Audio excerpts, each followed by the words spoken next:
Now, in our discussion, one thing you mentioned before is you talked about kind of the two different types of responses that our brain has to certain things. You talked about interacting with person-to-person contact versus kind of interacting on a screen or through texting and stuff like that. Would you share a little bit about that? So it's very interesting. Today we have the ability to actually measure different chemicals in our bodies and specifically in our brain.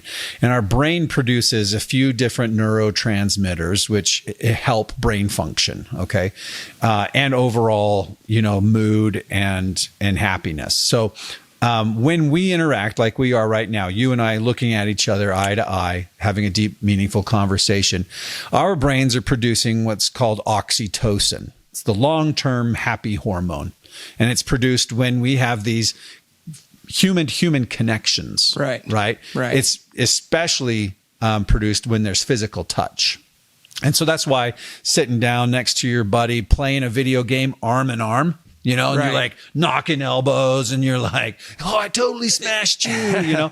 You can come away from that kind of an experience and feel very fulfilled and like, that was a great time together. Right. That's something I admittedly, that was something that I enjoyed. That's what I grew up with. As a kid, you sit down, you go to your buddy's house and you're all there. And you build friendships. And you're having that kind of person. You might be playing a video game even. Absolutely. You might be interacting with technology, but you're doing it together. Absolutely.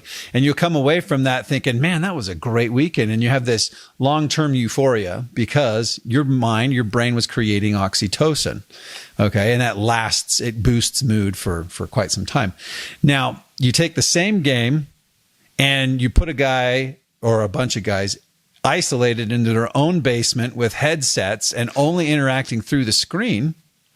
And you can actually measure that the brain doesn't produce oxytocin in that sense. It produces dopamine.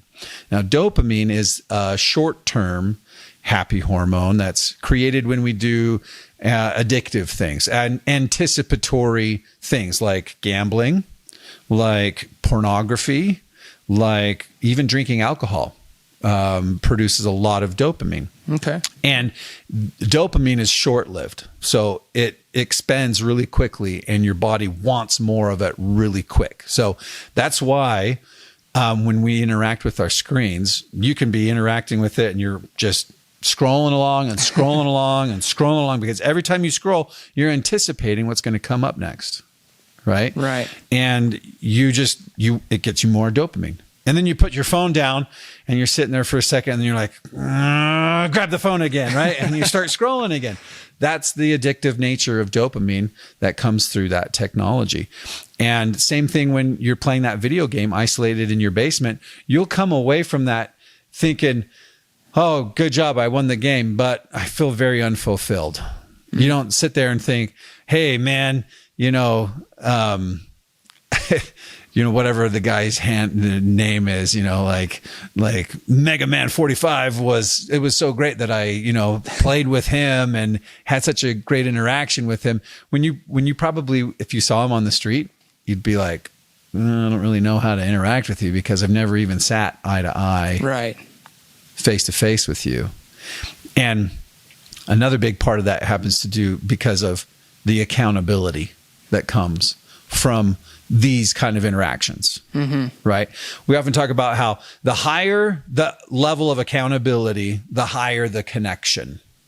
And that's really what technology today has keyed in on, is this human need for connection.